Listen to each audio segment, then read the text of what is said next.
আসসালামু আলাইকুম। দ্বাদশ জাতীয় সংসদ নির্বাচনে আপনারা অনেকেই পোলিং অফিসারের দায়িত্ব পালন করবেন। যে সকল সরকারি কর্মচারীগণ পোলিং অফিসারের দায়িত্ব পালন করবেন, তাদের দায়িত্ব ও কর্তব্য সম্পর্কে এই ভিডিওতে আমি সুন্দরভাবে উপস্থাপন করব। ভিডিওটি দেখতে আপনারা যারা এই দায়িত্ব পালন করবেন তাদের দায়িত্ব ও কর্তব্য সম্পর্কে জানতে সাথে থাকুন। পোলিং অফিসার হিসাবে নিয়োগপ্রাপ্ত হওয়ার পর আপনি সংশ্লিষ্ট প্রিজাইডিং অফিসার ও সহকারী প্রিজাইডিং অফিসারের সাথে যোগাযোগ করবেন।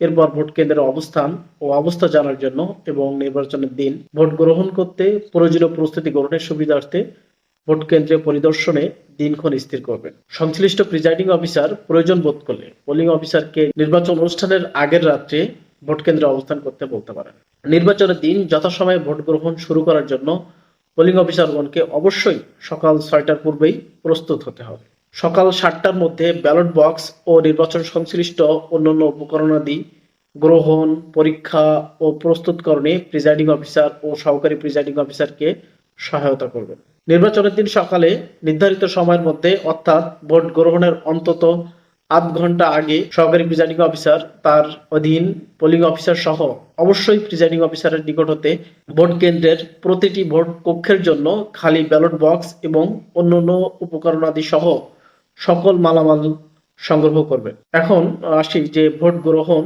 শুরুর সময় করণীয় কি। ভোট গ্রহণ শুরু হলে অর্থাৎ নির্বাচনের দিন সকল ভোট গ্রহণ কর্মকর্তাকে সকাল 6টার মধ্যে ভোট গ্রহণের জন্য প্রস্তুত হতে হবে। ভোট গ্রহণ অবশ্যই ঠিক সকাল 8টার সময় শুরু করতে হবে। ব্যালট বক্স যথাযথভাবে সিল করার বিষয়টি নিশ্চিত করতে হবে। ভোট কক্ষে ভোটারের লাইন নিয়ন্ত্রণ ও শনাক্তকরণই পোলিং অফিসারগণের দায়িত্ব। ভোট কক্ষের প্রবেশ পথে সকল ভোটার যেন সুশৃঙ্খলভাবে সারিবদ্ধ হয়ে দাঁড়িয়ে থাকেন তা কেন্দ্রে নিয়োজিত আইন শৃঙ্খলা বাহিনীর সহায়তায় নিশ্চিত করা। অপেক্ষমান ভোটারদের জন্য যথাসম্ভব আরামদায়ক পরিবেশ নিশ্চিত করা, যেমন ছায়াযুক্ত স্থানে সারিবদ্ধভাবে দাঁড়ানোর ব্যবস্থা করা। সকল ভোটারকে তাদের ভোটার স্লিপ প্রদর্শনের জন্য অনুরোধ করা। ভোটারদের ভোট কক্ষে একজন একজন করে প্রবেশ নিশ্চিত করা। ভোট কক্ষে পোলিং অফিসারের বসার স্থান হচ্ছে প্রতিটি ভোট কক্ষে 2জন করে পোলিং অফিসার থাকেন।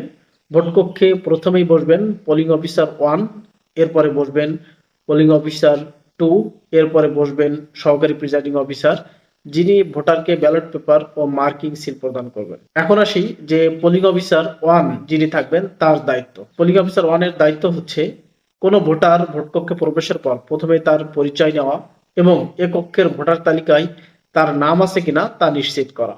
ভোটার তালিকায় ভোটারের ক্রমিক নম্বর যাচাই করা। ভোটার তালিকায় ছবির সাথে সংশ্লিষ্ট ভোটারের চেহারা মিলিয়ে দেখা এবং ভোটার তালিকায় অন্যান্য তথ্য যাচাই করা।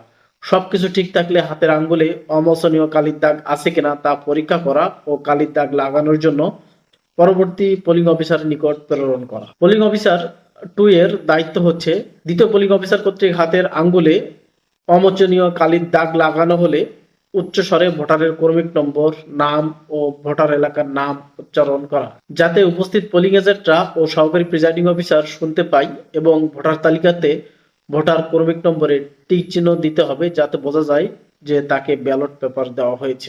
এবং দ্বিতীয় পোলিং অফিসার অবশ্যই ভোটারের বাম হাতের আঙ্গুলে অমোচনীয় কালি লাগাবেন।